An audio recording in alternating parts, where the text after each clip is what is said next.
नमस्कार ओडिशा। तो चलतु जानिबा आजिर 20टी बड़ मुख्य खबर। सुभद्रा योजना, राशन कार्ड, सीएम किसान आवास योजना, पीएम किसान, श्रम कार्ड, आयुष्मान कार्ड भत्ता एमती अनेक गुरुत्वपूर्ण खबर जानिपारे। से वीडियो को लाइक करने सहित आम चैनल को सब्सक्राइब करूँ, जहाद्वारा जब भी जेकोसी ओडिशा देश विदेश प्रति खबर सर्वप्रथम जानिपारे आम चैनल माध्यम। तो चलतु आउ डेरी नक आजिर खबर उपर नजर पकईबा। प्रथम खबर नंबर 1 सरकार बांटिले 2.5 लाख अधिक पक्का घर एमती कहीदेले मंत्री। वर्षक सरकार बांटिले 2.5 लाख अधिक पक्का घर एने पंचायत राज मंत्री विधानसभा लिखित उत्तर रखिंट। 2024-25 मध्य 2,81,000 परिवार को पक्का घर मंजूर होती। 306 भूमिहीन परिवार को जमी प्रदान अन्य पक्ष अंत्योदय गृह योजना एवं सुधा 1.58 लाख परिवार को पक्का घर जगै दि जाएगी। पीएम आवास योजना 28,07,000 परिवार को पक्का घर मिली। आवास प्लस सर्वर 70.89 लाख परिवार पक्का घर पाइबा जग विभूषित होती खबर मिली। आज परवर्ती खबर नंबर 2 होली रे बिजुली घड़घड़ी सह प्रबल वर्षा सतर्क सूचना जारी कला आईएमडी। उत्तर पश्चिम भारतर अधिकांश राज्य में प्रबल गरम होगा जाउछि। मार्च मास आरंभ अनेक राज्यर लोक माने गरम अनुभव करेंगे। एही समय अरुणाचल प्रदेश, आसाम, मेघालय, केरल, पश्चिमबंग, सिक्किम एवं जम्मू काश्मीर समेत 7टी राज्य में मध्य वर्षा होब। आईएमडी अनुसार एही समय मध्य घंटा प्रति 20 ରୁ 25 किलोमीटर बेगर पवन बहिब। पाणीपाग विभाग द्वारा प्रकाशित एक अपडेट अनुसार यह सप्ताह उत्तर पश्चिम भारत अनेक स्थान में सर्वाधिक तापमात्रा स्वाभाविक ठारू 3 ରୁ 5 डिग्री सेल्सियस अधिक रही आशा अन्य पक्षरे 2टी दुर्बल पश्चिम विशृंखलार प्रभाव जो मार्च 3-4 रे पश्चिम हिमालय अंचल में हालुका वर्षा और तुषारपात होवार संभावना अच्छी बोली खबर मिली। आज परवर्ती खबर नंबर 3 राज्य में खोलिब आउ 3 नूतन महाविद्यालय। जानतु केउटे राज्य में खोलिब आउ 3टी नूतन महाविद्यालय। ब्रह्मपुर एक कार्यक्रम मंत्री गोकुलानंद मल्लिक यही सूचना देइचंते। गोटे मत्स्य विज्ञान, गोटे पानी संपद और गोटे कृषि कॉलेज बोली से कहचंते। अन्य पक्षे से कहचंते सोनपुर रे खोलाजिब मत्स्य विज्ञान महाविद्यालय, चिपिली मारे पानी संपद और बलांगीर रे कृषि कॉलेज खोलिब। पूर्व राज्य में आउ 25टी नुआ अबकारी थाना खोलिब बोली अबकारी निर्देशालय पक्षर एने सबु अबकारी अधिक को चिठी होइतबा गंजाम ब्रह्मपुर रे 3टी लेखाएं अबकारी थाना खोलिब बोली खबर मिली। आज परवर्ती खबर नंबर 4-5 रे 2 दिनिया ओडिशा गस्तरे आसिबे अमित शाह। आसंता 5 तारिख रे केंद्र स्वराष्ट्र मंत्री अमित शाह 2 दिनिया ओडिशा गस्तरे आसिबे। एही परिप्रेक्षी राज्य सरकार पक्षर गुरुवार एक उच्चस्तरीय प्रस्तुत बैठक मुख्य शासन सचिव अनुगर्ग अध्यक्षतार अनुष्ठित हो जाइए। प्राप्त सूचना अनुसार शाह मार्च 5 तारिख संध्यारे स्वतंत्र वायुसेना विमान रे नवा दिल्ली आसी भुवनेश्वर रे पहुंचे। 6 तारिख पूर्वाह्न रे कटक मंडल स्थित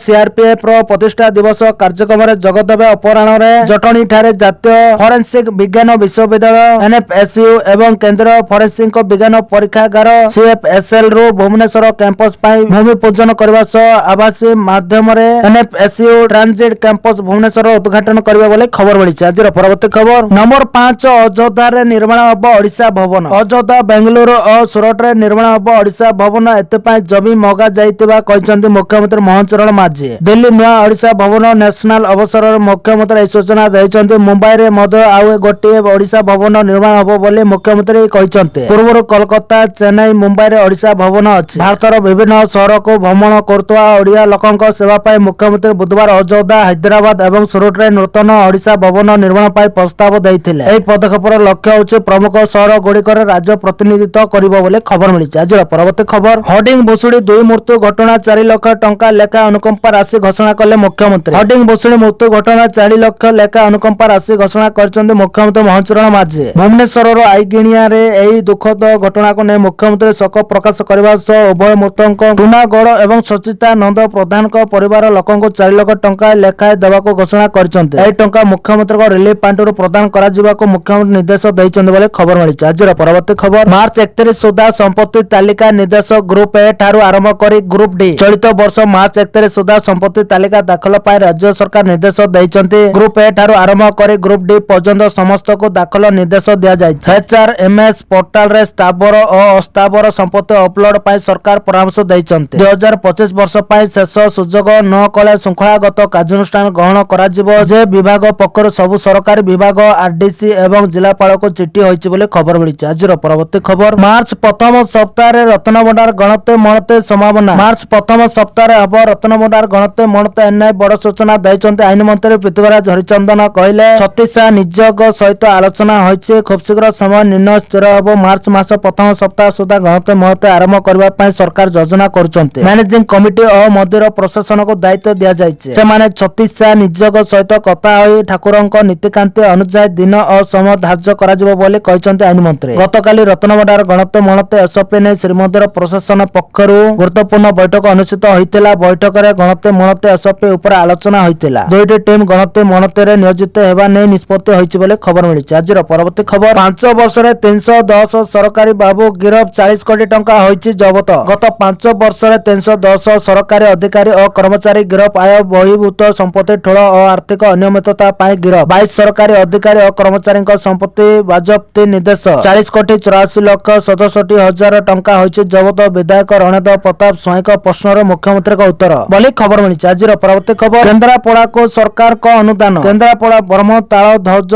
रथ निर्माण पाई 1 कोटी टंका अनुदान मंजूर करिसंते राज्य सरकार। विगत किछि वर्ष धरी रथर 14टी चक ठीक न थिबार असुविधा होउतिला। रथ टणा बेले विभिन्न प्रकार विघ्न सृष्टि होउतिला। बाहुडा यात्रा समय मध्य समान परिस्थिति परिलक्षित होउतिला। एपरि विवाद भक्त मानक मनरे असंतोष सृष्टि करुतिला। रथ यात्रा को श्रृंखलित करबा पई राज्य सरकार 1 कोटी टंका मंजूर करिसंते बोले खबर मिली। आज परवर्ती खबर बदलिला केरळर नाम केंद्र मंत्री मंडल मारिले मोहर। केरल राज्य संपर्क गुरुत्वपूर्ण खबर सामना को आसी। रिपोर्ट अनुसार मंगलवार केंद्र कैबिनेट केरळर नाम परिवर्तन करे केरळम करबा पई राज्य सरकार को प्रस्ताव को मंजूरी देइछि। अप्रैल रो मई मध्य केरळर विधानसभा निर्वाचन अनुष्ठित होबाक जाउछि। एही सरकार निष्पत्ति गुरुत्व बोले विवेचना करा जाउछि। केंद्र मंत्री अश्विनी वैष्णव मंगलवार यह घोषणा करथिले। केरल विधानसभा सहमति क्रमे जून 24 2024 रे एक प्रस्ताव पारित करथिला। जेउतरे केंद्र सरकार को आनुष्ठानिक भाव केरळर नाम परिवर्तन करे केरळम करबा को अनुरोध करा जायतिला। मंगलवार बसितबा केंद्र कैबिनेट केरळर नाम परिवर्तन करे केरळम करबा पई विधानसभा द्वारा पटा जायतिबा प्रस्ताव को मंजूरी देइतिला बोले खबर मिली। आजिर परवर्ती खबर अमानिया होउचंते ट्विन सीटर गाड़ी चालक। अमानिया होउचंते ट्विन सीटर गाड़ी चालक। विधायकक भविक विशालक प्रश्न रे मुख्यमंत्री महाचरण माझे उत्तर रखिचंते। कटक भुवनेश्वर ट्रैफिक नियम उल्लंघनकारी अधिक 3 वर्ष रे नियम भांगिचंते। 7,70,992 जन 76 कोटी 94,21,950 टंका जरिमाना आदाय करिसंते। 3 वर्ष रे मद्यपान करी नियम भांगिचंते। 88,244 जन 44 कोटी 85,04,800 टंका जरिमाना आदाय करिसंते। मद्यपान करी गाड़ी चालना मामला 1630 टी करा जायछि बोली खबर मिलिछि। आजिर परवर्ती खबर काहेकि श्रीमंदिर ऊपर बारंबार उडुछि ड्रोन 700 जन लेनेली फोन। श्रीमंदिर ऊपर बैन भाबे 10 थर ड्रोन उडुछि। एने गृह रे आईन मंत्री पृथ्वीराज हरिचंदन को लिखित उत्तर रखिचंते। 2024 जून एजावत ड्रोन उड़ीबार 10टी मामला रुजु होइछि। 2टी मामलार फाइनल फॉर्म प्रदान होइछि। 8टी रो तदन जारी रहिछि। श्रीमंदिर भीतर को 700 जन व्यक्ति फोन नै प्रवेश करिसंते। एने 9टी मामला रुजु 107टी रो फैसला होइछि और 2टी रो तदन जारी रहिछि बोले खबर मिलिछि। आजिर परवर्ती खबर राज्य रे प्रतिष्ठा अब 4 नुआ विश्वविद्यालय। केन्द्रापड़ा जगदीशपुर भद्रक और झारसुगुड़ा पई बजेट रे घोषणा। राज्य रे प्रतिष्ठा अब आउ 4टी नुआ विश्वविद्यालय। केन्द्रापड़ा जगदीशपुर भद्रक और झारसुगुड़ा जिला मुख्यालय रे 4टी नूतन विश्वविद्यालय प्रतिष्ठा करिवे सरकार। एनईपी 2020 अनुसार एठारे स्नातकोत्तर शिक्षादान दियाजिवो। विधानसभा 2026-27 आर्थिक वर्ष पई बजेट उपस्थापन करबा बेले एही घोषणा करिसंते मुख्यमंत्री महाचरण माझी। 2047 सुधा विश्व दक्षता केन्द्र 7टी कैंपस प्रतिष्ठा सह 2036 मसिया पूर्व 5टी कैंपस प्रतिष्ठा करा जिवो। सम्बलपुर और ब्रह्मपुर रे 278 कोटी टंका रे 2टी नूतन कैंपस प्रतिष्ठा करा जिवो। पारादीप और बलांगीर रे 2टी नूतन सरकारी इंजीनियर कॉलेज स्थापन करा जिवो। कॉलेज उक्स आईटीआई योजना पई 500 कोटी व्यय बराद करा जायछि बोले खबर मिलिछि। आजिर परवर्ती खबर राज्य रे आरंभ होबो ई बाइक दीदी योजना। मोटांकर टंका कमाइबे महिला। महिलांक सुरक्षा नियुक्ति एवं परिवेश को ध्यान रखी सरकार खूब शीघ्र ई बाइक दीदी योजना आरंभ करबा को जाउचंती। एही योजनार लक्ष्य केवल एक नूतन राइड हेलिंग सेवा आरंभ करबा नुहे बरं महिला मानको आत्मनिर्भरशीलता सहित सशक्त करबा एवं शहर रे सुरक्षित यात्रा विकल्प प्रदान करबा। वर्तमान एही योजना प्रस्ताव पर्याय अछि किंतु जदि सब किछि योजना अनुसार हुए तेबे महिला आरोही मानको खूब शीघ्र दिल्लीर रास्ता रे इलेक्ट्रोनिक्स बाइक चलाउथिबार देखा जाई परिबो बोली खबर मिलिछि। आजिर परवर्ती खबर अबकारी मंत्री को बड़ सूचना। एणिकी कांच बोतल बदल रे मोटा कागज खଳରେ मिलिबो मद। शनिवार गृह रे अबकारी मंत्री पृथ्वीराज हरिचंदन एक बड़ सूचना दैचंते। सनातन महाकुड़क प्रश्नर उत्तर रे अबकारी मंत्री उत्तर रखी कहिचंते कांच बोतल बदल रे फुर्टी भली मोटा कागज खଳରେ एणिकी मद मिलिबो। कांच बोतल परिवर्ते टेटा पैक व्यवहार करा जो जा परिवेश सुरक्षा पाई अनुकूल अटे। सरकार कांच बोतलर पुण्य व्यवहार पाई उत्साहित करतवा ମନ୍ତ୍ରୀ କହିଛନ୍ତି। ରାଜ୍ୟରେ କ୍ରମାଗତ ଭାବେ ମଦ ବିକ୍ରି ବଢି ଚାଲିଛି। 10 ମାସରେ 6,569 କୋଟି ଟଙ୍କାର ରାଜ୍ୟବାସୀ ମଦ ପିଇଛନ୍ତି। 2023-24ରେ ମଦ ବିକ୍ରିରୁ 7,216 କୋଟି ରାଜସ୍ୱ ଆଦାୟ ହୋଇଥିବା ବେଳେ 2024-25ରେ 8,195 କୋଟିର ରାଜସ୍ୱ ଆଦାୟ ହୋଇଥିବା ମନ୍ତ୍ରୀ କହିଛନ୍ତି ବୋଲି ଖବର ମିଳିଛି। ଆଜିର ପରବର୍ତ୍ତୀ ଖବର, ରାଜ୍ୟରେ ବିଭିନ୍ନ ବିଭାଗରେ ଖାଲି ପଡିଛି 94,485 ପଦବୀ। ରାଜ୍ୟର ବିଭିନ୍ନ ବିଭାଗରେ ଖାଲି ପଡିଛି 94,485 ପଦବୀ। 12 ଫେବୃଆରୀ 2024 ସୁଦ୍ଧା ଖାଲି ପଡିଛି 94,485 ପଦବୀ। ବିଦ୍ୟାଳୟ ଓ ଗଣଶିକ୍ଷା ବିଭାଗରେ ସର୍ବାଧିକ 20,299 ପଦବୀ ଖାଲି ପଡିଥିବା ସୂଚନା ମିଳିଛି। ଗୃହ ବିଭାଗରେ 16,032, ସ୍ୱାସ୍ଥ୍ୟରେ 10,447 ପଦବୀ ଖାଲି ପଡିଛି। 12/4/2024 ତାରିଖରୁ 12/2/2024 ମଧ୍ୟରେ 39,505 ନିଯୁକ୍ତି ସରିଛି। ବିଧାନସଭାରେ ଚକ୍ରବର୍ତ୍ତୀ କହରଙ୍କ ପ୍ରଶ୍ନର ଲିଖିତ ଉତ୍ତର ରଖିଛନ୍ତି ମୁଖ୍ୟମନ୍ତ୍ରୀ ମହେଶ ଚରଣ ମାଝୀ ବୋଲି ଖବର ମିଳିଛି। ଆଜିର ପରବର୍ତ୍ତୀ ଖବର, କମିବ ଖାଇବା ତେଲ ରେଟ୍, ସାଧାରଣ ଲୋକଙ୍କ ପାଇଁ ବଡ଼ ନିଷ୍ପତ୍ତି। ବର୍ତ୍ତମାନର ମହଙ୍ଗା ଯୁଗରେ କେନ୍ଦ୍ର ସରକାର ସାଧାରଣ ଲୋକଙ୍କୁ ଖୁସି ଖବର ଦେଇଛନ୍ତି। କ୍ରମାଗତ ଭାବରେ ବର୍ଦ୍ଧିତ ମୂଲ୍ୟ ହେତୁ ଚିନ୍ତାରେ ଥିବା ଗ୍ରାହକମାନଙ୍କୁ ଆଶ୍ୱସ୍ତି ଦେବା ପାଇଁ ଅଶୋଧିତ ତେଲ ଉପରେ ଆମଦାନୀ ଶୁଳ୍କ ହ୍ରାସ କରିବାକୁ ନିଷ୍ପତ୍ତି ନେଇଛନ୍ତି। ଏହି ନୂଆ ନିୟମ 31 ମେରୁ ସାରା ଦେଶରେ କାର୍ଯ୍ୟକାରୀ ହେବ। କେନ୍ଦ୍ର ଏ ସମ୍ପର୍କରେ ଏକ ସରକାରୀ ବିଜ୍ଞପ୍ତି ଜାରି କରିସାରିଛି, ଯାହା ଫଳରେ ଆଗାମୀ ଦିନରେ ତେଳର ମୂଲ୍ୟରେ ଯଥେଷ୍ଟ ହ୍ରାସ ହେବାର ସମ୍ଭାବନା ରହିଛି। ବର୍ତ୍ତମାନର ନିୟମ ଅନୁଯାୟୀ ଅଶୋଧିତ ପାମ୍ ତେଲ, ଅଶୋଧିତ ସୋୟାବିନ ତେଲ ଓ ଅଶୋଧିତ ସୂର୍ଯ୍ୟମୁଖୀ ତେଲ ଉପରେ 20% ଆମଦାନୀ ଟିକସ ଲାଗୁ ହେବ। ବର୍ତ୍ତମାନ ଏହି ଟିକସକୁ ଅଧା କରି 10% କରାଯାଇଛି। ଭାରତ ତାର ରନ୍ଧନ ତେଲ ଆବଶ୍ୟକତାର 10% ପର୍ଯ୍ୟନ୍ତ ଅନ୍ୟ ଦେଶ ଉପରେ ନିର୍ଭର କରେ। ଏହାର ମୁଖ୍ୟ କାରଣ ହେଉଛି ଆମ ଦେଶରେ ତେଲଜୀବୀର କମ୍ ଉତ୍ପାଦନ। ବିଦେଶରୁ ଅଶୋଧିତ ତେଲ ଉପରେ ଟିକସ ହ୍ରାସ ସ୍ଥାନୀୟ ବଜାରରେ ମୂଲ୍ୟ ହ୍ରାସ କରିବ ବୋଲି ଖବର ମିଳିଛି। ଆଜିର ପରବର୍ତ୍ତୀ ଖବର, ମାର୍ଚ୍ଚ 31 ତାରିଖ ସୁଦ୍ଧା ସବୁ ଧାନ କିଣିବେ ସରକାର, କୌଣସି ଟୋକେନ ଲାଭ ହେବନି। ମାର୍ଚ୍ଚ 31 ତାରିଖ ସୁଦ୍ଧା ସବୁ ଧାନ କିଣିବେ ସରକାର, କୌଣସି ଟୋକେନ ଲାଭ ହେବନି। କ୍ୱିଣ୍ଟାଲ ପିଛା 3100 ଟଙ୍କାରେ କିଣିବାକୁ ସରକାର ନିର୍ବାଚନ ପ୍ରତିଶ୍ରୁତି ଦେଇଥିଲେ। ସେହି ହିସାବରେ ସରକାର ଧାନ କିଣୁଥିବା ବିଧାନସଭାରେ ଉତ୍ତର ରଖିଛନ୍ତି ଯୋଗାଣ ମନ୍ତ୍ରୀ। ସେ କହିଛନ୍ତି ବର୍ତ୍ତମାନ ସୁଦ୍ଧା 15 ଲକ୍ଷ ଚାଷୀଙ୍କ ଠାରୁ 64,10,000 ମେଟ୍ରିକ ଟନ୍ ଧାନ କିଣା ଯାଇଛି। 3100 ଟଙ୍କା ହିସାବରେ 18,586 କୋଟି ଟଙ୍କା ପ୍ରଦାନ କରାଯାଇଛି। ବିଜେଡି ସରକାର ସମୟରେ 2023-24ରେ 5 ଲକ୍ଷ ଚାଷୀ ପଞ୍ଜୀକୃତ କରି ବି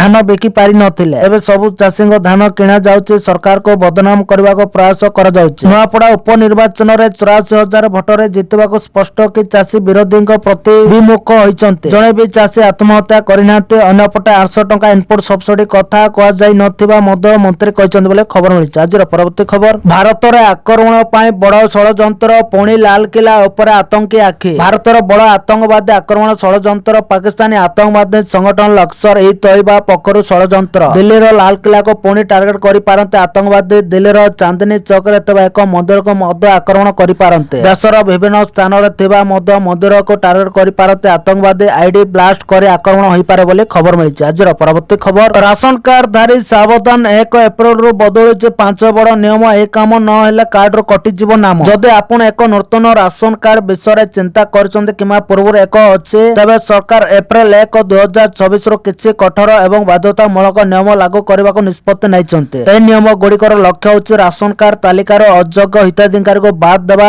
ଏବଂ ପ୍ରକୃତରେ ଅଭାବୀ ଲୋକଙ୍କ ପାଖରେ ଲାଭ ପହଞ୍ଚିବା। ତେଣୁ କେନ୍ଦ୍ର ଏବଂ ରାଜ୍ୟ ସରକାର ରାସନ କାର୍ଡ ବ୍ୟବସ୍ଥାରେ ସ୍ୱଚ୍ଛତା ଆଣିବା ପାଇଁ 2024 ପାଇଁ ନୂତନ ନିୟମ ଜାରି କରିଛନ୍ତି। ସରକାର ସ୍ପଷ୍ଟ କରିଛନ୍ତି ଯେ ରାସନ କାର୍ଡରେ ତାଲିକାଭୁକ୍ତ ପ୍ରତ୍ୟେକ ପରିବାର ସଦସ୍ୟଙ୍କ ପାଇଁ ଇକେୱାଇସି ବାଧ୍ୟତାମୂଳକ। ଫେବୃଆରୀ 28, 2024 ସୁଦ୍ଧା କେୱାଇସି ପୂରଣ କରିବାରେ ବିଫଳ ହେଲେ ମାର୍ଚ୍ଚ 1ରୁ ରାସନ ବନ୍ଦ ହୋଇପାରେ। ଆପଣ ଆପଣଙ୍କର ନିକଟତମ ରାସନ ଦୋକାନ, ପିଡିଏସ୍ ଦୋକାନ ପରିଦର୍ଶନ କରି ଏବଂ ଆପଣଙ୍କର ଆଙ୍ଗୁଠି ଚିହ୍ନ ବାୟୋମେଟ୍ରିକ ପ୍ରଦାନ କରି କିମ୍ବା ମେରା ରାସନ ଆପ୍ ବ୍ୟବହାର କରି ଫେସ୍ ଅଥେଣ୍ଟିକେସନ ଦ୍ୱାରା ଆପଣଙ୍କର କେୱାଇସି ପୂରଣ କରିପାରିବେ ବୋଲି ଖବର ମିଳିଛି। ଆଜିର ପରବର୍ତ୍ତୀ ଖବର, 44,200 କୋଟିର 10 ପ୍ରକଳ୍ପକୁ ମଞ୍ଜୁରୀ। 8 ଜିଲ୍ଲାରେ ସୃଷ୍ଟି ହେବ 9,000 ନିଯୁକ୍ତି। 44,200 କୋଟି ଟଙ୍କାର ପୁଞ୍ଜି ନିବେଶକୁ ମୁଖ୍ୟମନ୍ତ୍ରୀଙ୍କ ମଞ୍ଜୁରୀ। 8ଟି ଜିଲ୍ଲାରେ ହେବ 10ଟି ପ୍ରକଳ୍ପ। ପ୍ରାୟ 9,000 ନିଯୁକ୍ତି ସୃଷ୍ଟି ହେବ। ନବୀକରଣ ଶକ୍ତି ଏବଂ ସେମିକଣ୍ଡକ୍ଟର ପ୍ରକଳ୍ପ ଗୁଡ଼ିକ ଉପରେ ସରକାରଙ୍କ ଗୁରୁତ୍ୱ। ଖୋର୍ଦ୍ଧାରେ ହେବ semiconductor memory chip plant. High performance magnate ଉତ୍ପାଦନ ରେୟାର ଆର୍ଥ ପ୍ଲାଣ୍ଟ। ପୁଞ୍ଜି ଆକର୍ଷଣ ପାଇଁ ମୁଖ୍ୟମନ୍ତ୍ରୀଙ୍କ 3 ସୂତ୍ରୀ ଆକ୍ସନ ପ୍ଲାନ୍। ମହେଶ ଚରଣ ମାଝୀଙ୍କ ଅଧ୍ୟକ୍ଷତାରେ ଲୋକସଭା ଭବନରେ ଅନୁଷ୍ଠିତ 44ତମ ହାଇ ଲେଭେଲ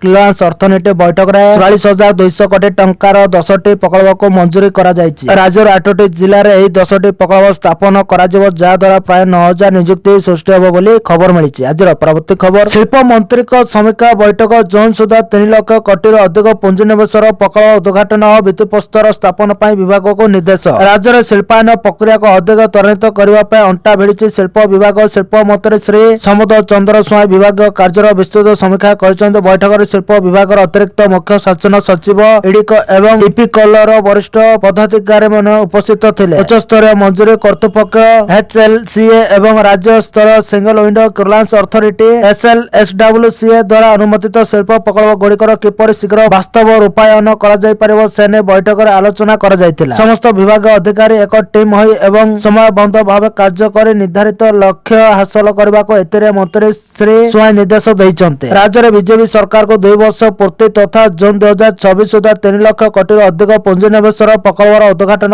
ଓ ଭିତ୍ତିପ୍ରସ୍ତର ସ୍ଥାପନ କରିବା ପାଇଁ ସେ ଶିଳ୍ପ ବିଭାଗକୁ ଟାର୍ଗେଟ ଦେଇଛନ୍ତି। ଶିଳ୍ପ ମନ୍ତ୍ରୀ କହିଛନ୍ତି ଯେ ଶିଳ୍ପାୟନ ହିଁ ରାଜ୍ୟର ଅର୍ଥନୈତିକ ପ୍ରଗତିର ମୂଳଦୁଆ। SLSWCA ଏବଂ SLCA ଦ୍ୱାରା ମୋଟ 394ଟି ପ୍ରକଳ୍ପକୁ ଅନୁମୋଦନ କରାଯାଇଛି। ଏଥିରେ ମୋଟ 8.15 ଲକ୍ଷ କୋଟି ଟଙ୍କା ନିବେଶ ହେଉଥିବା ବେଳେ 5 ଲକ୍ଷରୁ ଅଧିକ ନିଯୁକ୍ତି ସୃଷ୍ଟି ସମ୍ଭାବନା ରହିଛି। ବର୍ତ୍ତମାନ ସୁଦ୍ଧା 2.4 ଲକ୍ଷ କୋଟି ଟଙ୍କାରୁ ଅଧିକ ପୁଞ୍ଜିନିବେଶରେ 108ଟି ପ୍ରକଳ୍ପର ଭିତ୍ତିପ୍ରସ୍ତର ସ୍ଥାପନ କିମ୍ବା ଉଦ୍ଘାଟନ ସରିଛି, ଯାହା ମାଧ୍ୟମରେ ପ୍ରାୟ 1.75 ଲକ୍ଷ ନିଯୁକ୍ତି ସୁଯୋଗ ସୃଷ୍ଟି ହେବାକୁ ଯାଉଛି। ବାକି ରହିଥିବା ପ୍ରକଳ୍ପ ଗୁଡ଼ିକର କାର୍ଯ୍ୟକୁ ତ୍ୱରାନ୍ୱିତ କରି ରାଜ୍ୟର ଯୁବପିଢ଼ିଙ୍କ ପାଇଁ ବ୍ୟାପକ କର୍ମସଂସ୍ଥାନ ସୃଷ୍ଟି କରିବାକୁ ସରକାର ପ୍ରତିବଦ୍ଧ ବୋଲି ମନ୍ତ୍ରୀ ଶ୍ରୀ ସ୍ୱାଇଁ କହିଛନ୍ତି ବୋଲି ଖବର ମିଳିଛି। ଆଜିର ପରବର୍ତ୍ତୀ ଖବର, ରାଜ୍ୟରେ ସବୁଠି ବିକ୍ରି ହେଉଛି ଅପମିଶ୍ରିତ ଖାଦ୍ୟ, ମନ୍ତ୍ରୀ କହିଲେ। ସୋମବାର ଗୃହରେ ଜୟପୁରର କଂଗ୍ରେସ ବିଧାୟକ ତାରା ପ୍ରସାଦ ବାହିନୀପତି ଖାଦ୍ୟର ମାନକ ନେଇ ସ୍ୱାସ୍ଥ୍ୟ ମନ୍ତ୍ରୀଙ୍କୁ ପ୍ରଶ୍ନ କରିଥିଲେ। ତାରା କହିଛନ୍ତି ରାଜ୍ୟରେ ସବୁଠି ଅପମିଶ୍ରିତ ଖାଦ୍ୟ ବିକ୍ରି ହେଉଛି। ଅପମିଶ୍ରିତ ଖାଦ୍ୟ ତାଲିକାରେ ହରଲିକ୍ସ, ଦହି, କ୍ଷୀର, ଛେନା, ପାଣି, ବ୍ରେଡ, ମସଲା, ସୋରିଷ ତେଲ,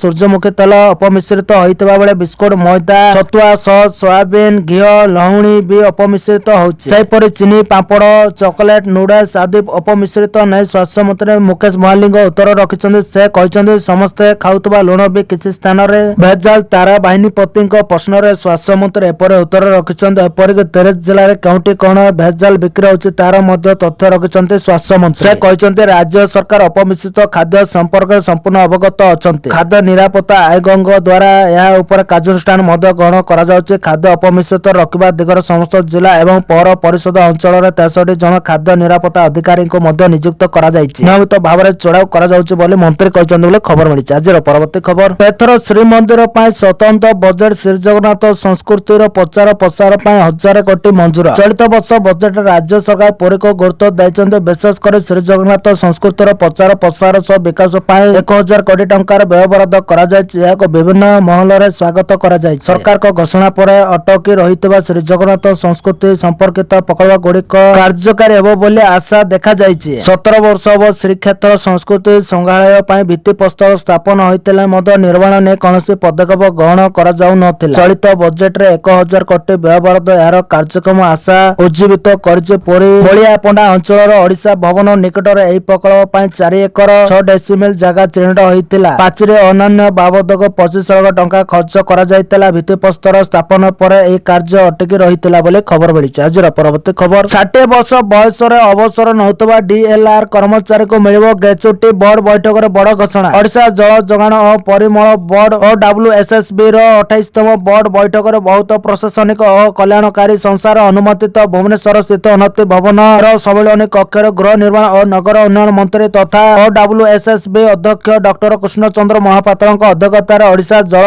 ଯୋଗାଣ ଓ ପରିମଳ ବୋର୍ଡର 28ତମ ବୋର୍ଡ ବୈଠକ ଅନୁଷ୍ଠିତ ହୋଇଯାଇଛି। ଏହି ବୈଠକରେ ଦୀର୍ଘ ଦିନରୁ ପଡ଼ି ରହିଥିବା ଅନେକ ଗୁରୁତ୍ୱପୂର୍ଣ୍ଣ ସେବା, ଆର୍ଥିକ ଏବଂ ପ୍ରଶାସନିକ ସଂସ୍କାର ଉପରେ ପୁଙ୍ଖାନୁପୁଙ୍ଖ ଆଲୋଚନା କରାଯାଇ ସର୍ବସମ୍ମତି କ୍ରମେ ନିଷ୍ପତ୍ତି ଗ୍ରହଣ କରାଯାଇଛି। ବିଶେଷ କରି ବୋର୍ଡ କ୍ୟାଡର ଅଧୀନରେ କାର୍ଯ୍ୟରତ ଇଞ୍ଜିନିୟର ମାନଙ୍କ ମନୋବଳ ବୃଦ୍ଧି ପାଇଁ ସେମାନଙ୍କୁ PHE କ୍ୟାଡର ଅନୁରୂପ ପଦୋନ୍ନତି ସୁବିଧା ପ୍ରଦାନ କରିବାକୁ ଅନୁମୋଦନ ମିଳିଛି। ଏହା ସହିତ ସରକାରୀ କାର୍ଯ୍ୟନିର୍ବାହୀ ଇଞ୍ଜିନିୟର ପାହ୍ୟାରେ ଥିବା ଡେପୁଟି ପ୍ରକଳ୍ପ ଇଞ୍ଜିନିୟର ମାନଙ୍କୁ ଅତିରିକ୍ତ ପ୍ରକଳ୍ପ ଇଞ୍ଜିନିୟର ଭାବେ ପୁନଃ ନାମିତ କରାଯିବା ସହ ସେମାନଙ୍କ ପାଇଁ ଏକ ସ୍ୱଚ୍ଛ ପଦୋନ୍ନତି ପ୍ରକ୍ରିୟା ନିର୍ଦ୍ଧାରଣ କରାଯାଇଛି। ମନ୍ତ୍ରୀଙ୍କ କହିବା ଅନୁଯାୟୀ ଇଞ୍ଜିନିୟର ମାନେ ସହରୀ ଭିତ୍ତିଭୂମିର ମେରୁଦଣ୍ଡ ହେଉଥିବାରୁ ସେମାନଙ୍କ ପାଇଁ ଉଚିତ ସେବା ସର୍ତ୍ତାବଳୀ ସୁନିଶ୍ଚିତ କରିବା ସରକାରଙ୍କ ପ୍ରାଥମିକତା। କ୍ଷେତ୍ର ସ୍ତରରେ କାର୍ଯ୍ୟ କରୁଥିବା ଦୈନିକ ମଜୁରିଆ DLR ମାନଙ୍କ ପାଇଁ ମଧ୍ୟ ବୋର୍ଡ ଏକ ମାନବୀୟ ନିଷ୍ପତ୍ତି ଗ୍ରହଣ କରିଛି। ସେମାନଙ୍କର କଠିନ ପରିଶ୍ରମକୁ ସମ୍ମାନ ଜଣାଇ ଦୈନିକ 200 ଟଙ୍କାର ସ୍ୱତନ୍ତ୍ର ପ୍ରୋତ୍ସାହନ ରାଶି ଘୋଷଣା କରାଯାଇଛି। ଏହା ବ୍ୟତୀତ 60 ବର୍ଷ ବୟସର ଅବସର ନେଉଥିବା DLR କର୍ମଚାରୀମାନେ ଏବେ ଗ୍ରାଚ୍ୟୁଟି ସୁବିଧା ପାଇବାକୁ ଯୋଗ୍ୟ ବିବେଚିତ ହେବେ, ଯାହା ସେମାନଙ୍କୁ ଅବସର ପରେ ଆର୍ଥିକ ସୁରକ୍ଷା ପ୍ରଦାନ କରିବ। ମନ୍ତ୍ରୀ ଶ୍ରୀ ମହାପାତ୍ର ପ୍ରକାଶ କରିଛନ୍ତି ଯେ ଅବିରତ ଜଳ ଯୋଗାଣ ସୁନିଶ୍ଚିତ କରୁଥିବା ଏହି କର୍ମଚାରୀମାନେ ଉପଯୁକ୍ତ ସାମାଜିକ ସୁରକ୍ଷା ପାଇବା ନିହାତି ଆବଶ୍ୟକ ବୋଲି ଖବର ମିଳିଛି। ଆଜିର ପରବର୍ତ୍ତୀ ଖବର ଯୋଗାଣ ମନ୍ତ୍ରୀଙ୍କ ବଡ଼ ସୂଚନା ବଢ଼ିବ ଧାନ କିଣା ଅବଧି ଜାଣନ୍ତୁ କେତେ ଦିନ ପର୍ଯ୍ୟନ୍ତ ଧାନ କିଣା ନେଇ ଯୋଗାଣ ମନ୍ତ୍ରୀ କୃଷ୍ଣଚନ୍ଦ୍ର ମହାପାତ୍ର ଏକ ବଡ଼ ସୂଚନା ଦେଇଛନ୍ତି। ଟୋକନ ସମସ୍ୟା ସମାପ୍ତ ହୋଇଗଲେ ମଧ୍ୟ ଆଉ 15 ଦିନ ପର୍ଯ୍ୟନ୍ତ ଏହି ଅବଧି ବଢ଼ାଯିବ। ରାଜ୍ୟର ସମସ୍ତ ଜିଲ୍ଲାପାଳ ଏହି ଅବଧି ସମୟ ବଢ଼ାଇ ପାରିବେ। ବିଳମ୍ବ କିମ୍ବା ସମସ୍ୟା ଯୋଗୁଁ ରାଜ୍ୟର ଚାଷୀଙ୍କୁ ବାଦ୍ ଦିଆଯିବ ନାହିଁ। ମାର୍ଚ୍ଚ 31 ପର୍ଯ୍ୟନ୍ତ ଧାନ କିଣା ଜାରି ରହିବ ବୋଲି ମନ୍ତ୍ରୀ କହିଛନ୍ତି। ଏହା ଅର୍ଥ ଧାନ କିଣା ଅବଧି ଆବଶ୍ୟକତା ଅନୁଯାୟୀ ବୃଦ୍ଧି ପାଇବ, ଯାହାଦ୍ୱାରା ଚାଷୀମାନେ ସୁବିଧା ପାଇବେ। ପୂର୍ବରୁ ଧାନ କ୍ରୟ ପ୍ରକ୍ରିୟାରେ କିଛି ବିଳମ୍ବ ଓ ଅଭିଯୋଗ ଥିବାବେଳେ ମନ୍ତ୍ରୀ ସ୍ପଷ୍ଟ କରିଛନ୍ତି ଯେ ସରକାର ସବୁ ଧାନ ଉଠାଇବାକୁ ପ୍ରତିବନ୍ଧ। ମିଲର ସହ ଚାଷୀଙ୍କ ସହ ଆଲୋଚନା କରି ପ୍ରକ୍ରିୟାକୁ ତ୍ୱରାନ୍ୱିତ କରାଯାଉଛି। ଚଳିତ ସିଜନରେ ଧାନ ଉତ୍ପାଦନ ଅଧିକ ହୋଇଥିବାରୁ ଏଭଳି ପଦକ୍ଷେପ ନିଆଯାଇଛି। ଚାଷୀମାନେ ଚିନ୍ତା କରନ୍ତୁ ନାହିଁ, ସରକାର ଏମଏସପି ଅନୁଯାୟୀ ଧାନ ବିକ୍ରି ସୁନିଶ୍ଚିତ ହେବ ବୋଲି ଖବର ମିଳିଛି। ଆଜିର ପରବର୍ତ୍ତୀ ଖବର ବଢ଼ିବ ଆମ ବସ୍ ସେବାର କଲେବର ନଗର ଉନ୍ନୟନ ମନ୍ତ୍ରୀ ଦେଲେ ବଡ଼ ଅପଡେଟ୍। ରାଜ୍ୟରେ ବଢ଼ିବ ଆମ ବସ୍ ସେବାର କଲେବର ଏନେଇ ନଗର ଉନ୍ନୟନ ମନ୍ତ୍ରୀ କୃଷ୍ଣଚନ୍ଦ୍ର ମହାପାତ୍ର ସୂଚନା ଦେଇଛନ୍ତି। ସେ କହିଛନ୍ତି ଆଉ 600 ଇ-ବସ୍ କିଣିବାକୁ ରାଜ୍ୟ ସରକାର ଯୋଜନା କରିଛନ୍ତି। ପିଏମ୍ ଇ ବସ୍ ସେବା ଯୋଜନାରେ ରାଜ୍ୟକୁ ଆଉ 400 ଇ-ବସ୍ ଆସିବ। ଏନେଇ 2024-27 ବଜେଟରେ 421 କୋଟି ଟଙ୍କାର ବ୍ୟୟବରାଦ କରାଯାଇଛି ବୋଲି ମନ୍ତ୍ରୀ ମହାପାତ୍ର କହିଛନ୍ତି ବୋଲି ଖବର ମିଳିଛି। ଆଜିର ପରବର୍ତ୍ତୀ ଖବର ହୋଲି ଉପହାର ଦେଲେ ରାଜ୍ୟ ସରକାର, ବଢ଼ିଲା ଦରମା। ସଫାଇ କର୍ମଚାରୀଙ୍କ 2 ଲକ୍ଷରୁ ଇଞ୍ଜିନିୟର 7 ଲକ୍ଷ। ହୋଲି ପୂର୍ବରୁ ଲକ୍ଷ ଲକ୍ଷ ସରକାରୀ କର୍ମଚାରୀଙ୍କୁ ବଡ଼ ଖୁସି ଖବର ଦେଲା ରାଜ୍ୟ ସରକାର। କର୍ମଚାରୀଙ୍କ ଦରମା ଏତେ ବୃଦ୍ଧି ପାଇଛି ଯେ ଲୋକଙ୍କ ଖୁସି କହିଲେ ନ ସରେ। ତେଲେଙ୍ଗାନା ସରକାର ରାଜ୍ୟ କର୍ମଚାରୀଙ୍କ ଦରମା ଏବଂ ପେନସନ ଢାଞ୍ଚାରେ ବଡ଼ ପରିବର୍ତ୍ତନ କରିଛନ୍ତି। ବରିଷ୍ଠ ସରକାରୀ ଇଞ୍ଜିନିୟର ମାନେ ଏବେ ମାସିକ 7 ଲକ୍ଷ ପର୍ଯ୍ୟନ୍ତ ଦରମା ପାଇବେ ଏବଂ ଦୀର୍ଘ ଦିନ ଧରି କାର୍ଯ୍ୟ କରୁଥିବା ସଫାଇ କର୍ମଚାରୀ ମାନେ 2 ଲକ୍ଷ ପର୍ଯ୍ୟନ୍ତ ଦରମା ପାଇବେ। ଏହି ପଦକ୍ଷେପ କର୍ମଚାରୀଙ୍କ ମନୋବଳକୁ ବୃଦ୍ଧି କରିଛି, କିନ୍ତୁ ଏହା ସରକାରଙ୍କ ଦରମା ଏବଂ ପେନସନ ଖର୍ଚ୍ଚକୁ ମଧ୍ୟ ବୃଦ୍ଧି କରିଛି। ସରକାରୀ ସୂତ୍ର ଅନୁଯାୟୀ ତେଲେଙ୍ଗାନା ପ୍ରତି ମାସରେ ଦରମା ଏବଂ ପେନସନ ପାଇଁ ପ୍ରାୟ 6000 କୋଟି ଖର୍ଚ୍ଚ କରୁଛି, ଯାହା 2014ରେ ରାଜ୍ୟ ଗଠନ ହେବା ସମୟରେ ଖର୍ଚ୍ଚ ହୋଇଥିବା ପରିମାଣର ପ୍ରାୟ 4 ଗୁଣ।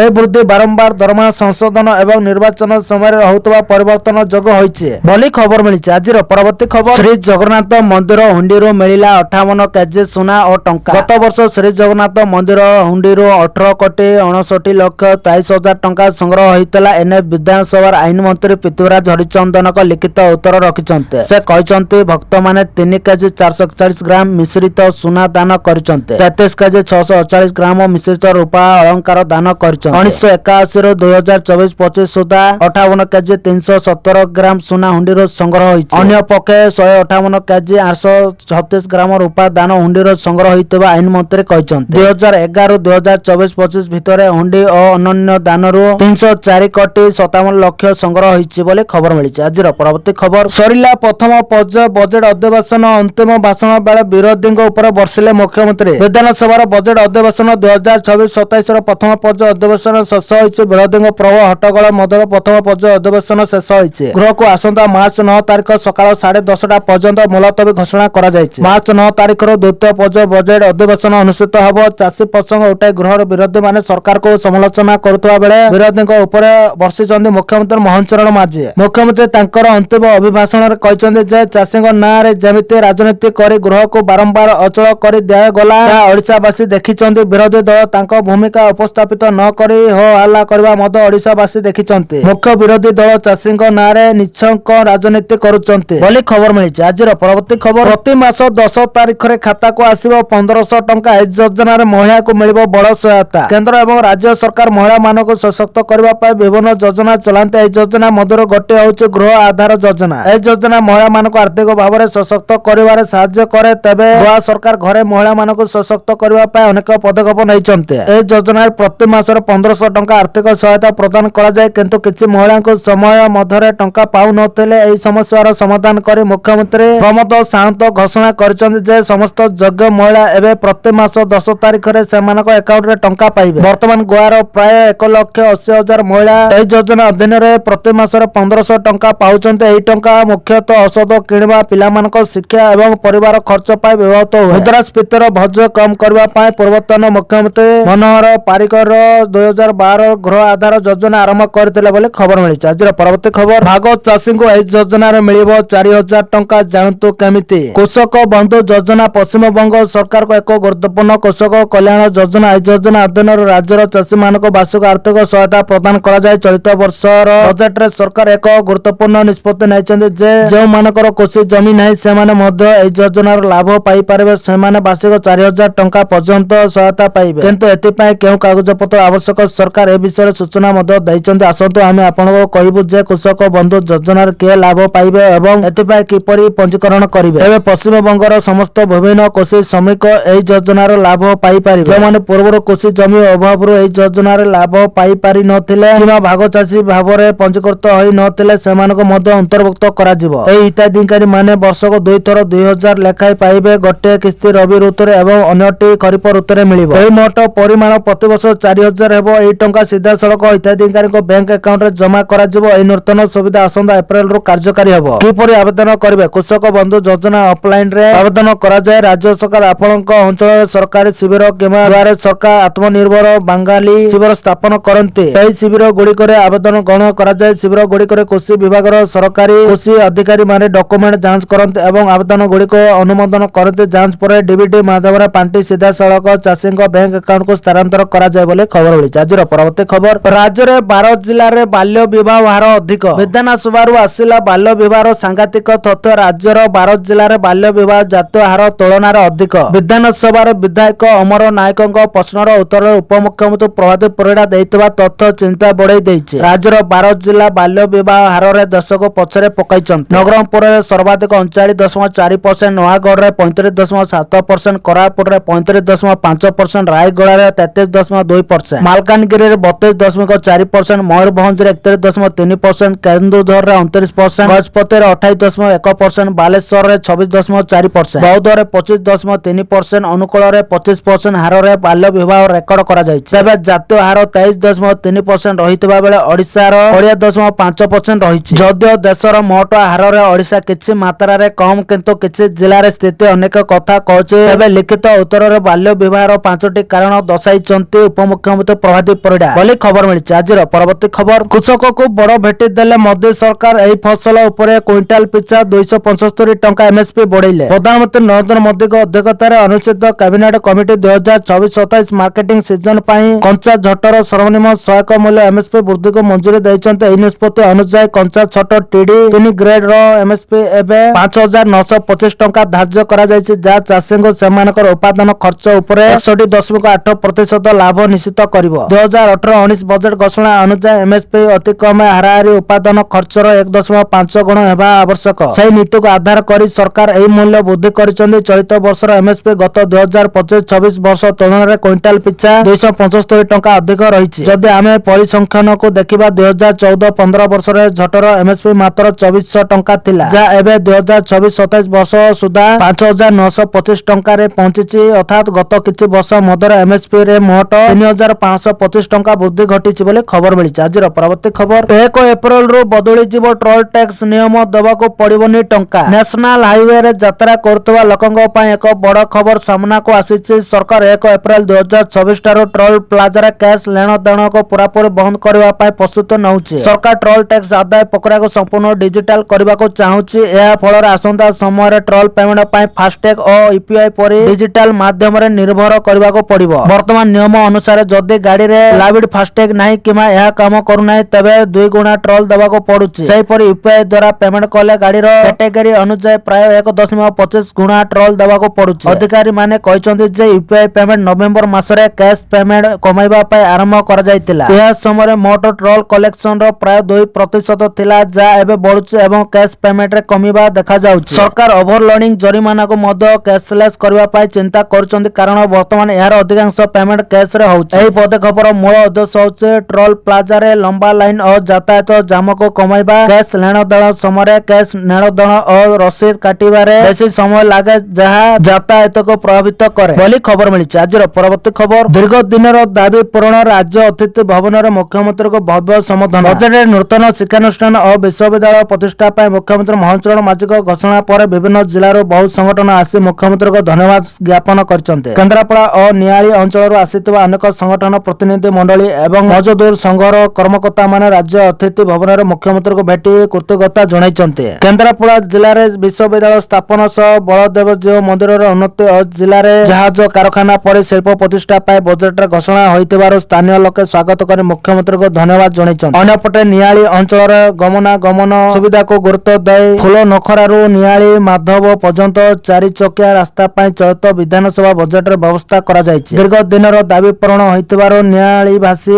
ମୁଖ୍ୟମନ୍ତ୍ରୀଙ୍କୁ ଭବ୍ୟ ସମ୍ବର୍ଦ୍ଧନା ଜଣାଇଛନ୍ତି ବୋଲି ଖବର ମିଳିଛି। ଆଜିର ପରବର୍ତ୍ତୀ ଖବର, ଏହି ଦିନ ଖାତାକୁ ଆସିବ ସୁଭଦ୍ରାର ଚତୁର୍ଥ କିସ୍ତି 5,000 ଟଙ୍କା। ହେଲା ଅପେକ୍ଷାର ଅନ୍ତ, ଘୋଷଣା କଲେ ସରକାର। ଏହି ଦିନ ଖାତାକୁ ଆସିବ ଟଙ୍କା। ଏକାଥରେ 1 କୋଟି ଲୋକଙ୍କ ଖାତାକୁ ଟଙ୍କା ପଠାଇବେ ସରକାର। ହଁ ଆଜ୍ଞା, ମାର୍ଚ୍ଚ 8 ଅନ୍ତର୍ଜାତୀୟ ମହିଳା ଦିବସରେ ମିଳିବ ସୁଭଦ୍ରାର ଚତୁର୍ଥ କିସ୍ତି। 1 କୋଟି ମହିଳାଙ୍କ ଖାତାକୁ ଏକାଥରେ 5,000 ଲେଖାଏଁ ଟଙ୍କା ପଠାଇବେ ରାଜ୍ୟ ସରକାର। ଏନେଇ ଘୋଷଣା କରିଛନ୍ତି ଉପମୁଖ୍ୟମନ୍ତ୍ରୀ ପ୍ରଭାତୀ ପରିଡ଼ା। ଯଦି ଦେଖିବା ରାଜ୍ୟ ସରକାରଙ୍କ ସୁଭଦ୍ରା ଯୋଜନାର 3ଟି କିସ୍ତି ଟଙ୍କା ହିତାଧିକାରୀଙ୍କ ଖାତାକୁ ଆସି ସାରିଛି। 3ଟି କିସ୍ତିରେ ମୋଟ 15,000 ଟଙ୍କା ପାଇସାରିଛନ୍ତି 1 କୋଟିରୁ ଅଧିକ ହିତାଧିକାରୀ। ଏହା ସହିତ ଗତ 22 ତାରିଖରେ ନୂଆକରି ଆବେଦନ କରିଥିବା ଏବଂ ପୂର୍ବ କିସ୍ତି ପାଇନଥିବା ମହିଳାଙ୍କ ଖାତାକୁ ଟଙ୍କା ପଠାଇଲେ ରାଜ୍ୟ ସରକାର। ପ୍ରଥମ ଓ ଦ୍ୱିତୀୟ କିସ୍ତିରୁ ବାଦ ପଡ଼ିଥିବା 2,55,265 ଜଣଙ୍କୁ ଟଙ୍କା ଦିଆଯାଇଥିଲା। ସେମାନେ ଏକା ସାଙ୍ଗରେ 2ଟି କିସ୍ତି ପାଇଛନ୍ତି। ସେହିପରି ଅଭିଯୋଗ ଶୁଣାଣିରେ 24,018 ଜଣ ହିତାଧିକାରୀଙ୍କୁ ସୁଭଦ୍ରା ଟଙ୍କା ଦିଆଯାଇଥିଲା। ସମସ୍ତଙ୍କ ଖାତାକୁ ଗତ ମାସ 22 ତାରିଖରେ ସୁଭଦ୍ରା ଟଙ୍କା ଆସିଛି ବୋଲି ଖବର ମିଳିଛି। ତ ଧନ୍ୟବାଦ ଦର୍ଶକ ବନ୍ଧୁମାନେ, ଏଥିଲା ଆଜିର 20ଟି ବଡ଼ ମୁଖ୍ୟ ଖବର। ଯଦି ଭିଡ଼ିଓଟି ଭଲ ଲାଗିଛି ହେଲେ ଭିଡ଼ିଓକୁ ଲାଇକ୍ କରିବା ସହିତ ଆମ ଚ୍ୟାନେଲକୁ ସବସ୍କ୍ରାଇବ କରି ପାଖରେ ଥିବା ବେଲ୍ ଆଇକନକୁ ଦବାଇ ଅଲ୍ ଉପରେ କ୍ଲିକ୍ କରି ରଖନ୍ତୁ, ଯାହାଦ୍ୱାରା ଯେବେ ବି ଯେକୌଣସି ଖବର ସର୍ବପ୍ରଥମେ ଜାଣିପାରିବେ।